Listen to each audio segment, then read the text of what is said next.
So last week I said that I thought I was going to jail today because probation is saying I can't take a felony and not take drugs because they're going to force medicate me. And I went to court, met probation, it was fine. And then I met with my lawyer and she was like, I heard that you've been sending some naked pictures to your probation officer. And I tried to show it to her. I was like, I tried to explain the Christmas thing. And she goes, don't show me, don't show me, don't show me.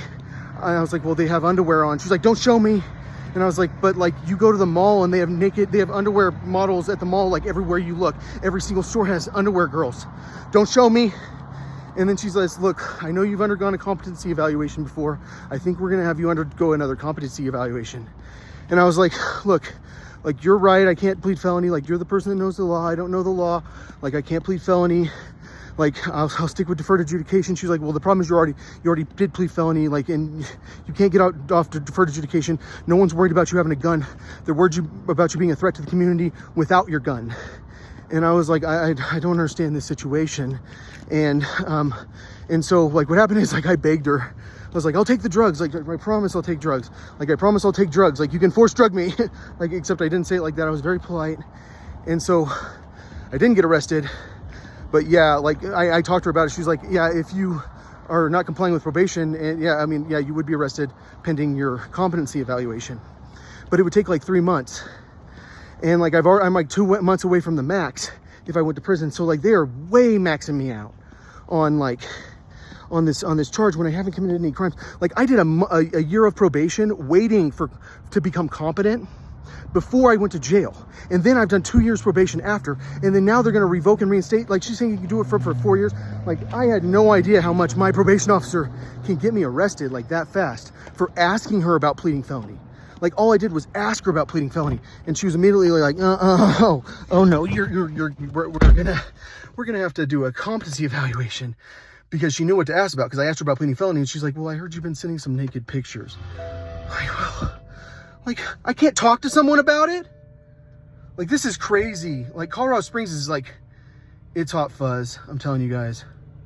I thought about it. What my lawyer actually said was, your probation officer says that you says something about you thinking that you've been censored, that your communications are censored. And that's when I like showed her the picture, or I tried to show her the picture of the Christmas girl. She was like, no, put it away.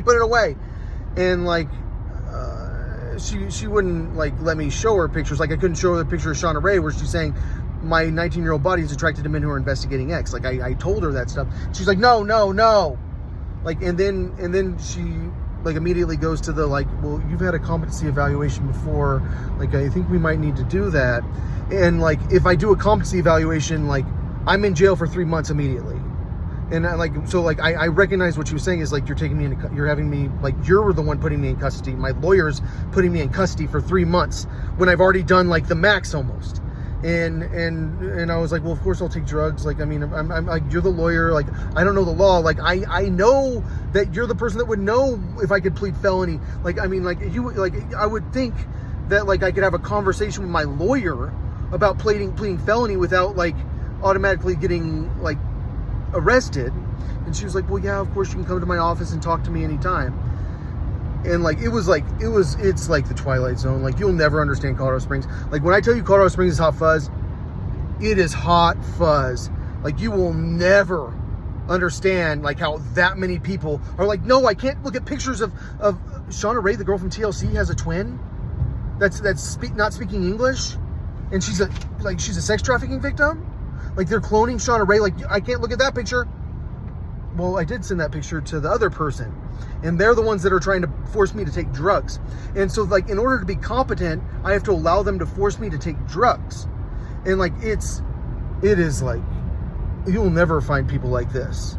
Like, this is like crazy. It's like they know the censorship bubbles way better than I really, like, I think I'm out of the censorship bubble. Like, I see a girl doing Christmas or Easter every single time I get on the internet.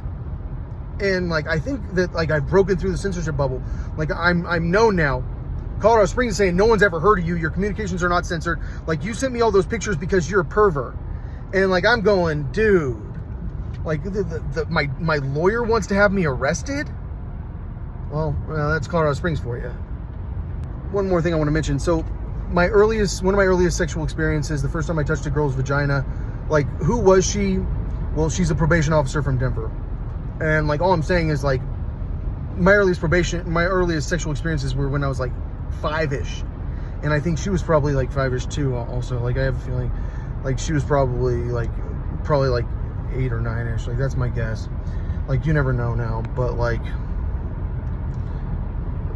it's like, I can't believe that that's how they do it, is they just have your own lawyer arrest you because you don't have money. Like, they have to make sure you don't have money in Colorado. Now it looks like my brother got my phone cut off because like he was supposed to pay my phone and he was complaining about it. He didn't pay my phone. And so like I'm supposed to get a call from like the mental health people, and I'm supposed to get a call from like everyone from the court, and now they can't call me, and like I have to worry about like violating my probation because my phone's not on. So this is a nightmare. Like, oh, this is a nightmare. How am I supposed to get a job? Like, I mean, this is crazy. Like, all he ever says is, you need to get a job, you need to get a job. Well, I can't get a job if they can't call me. Like, this is insane.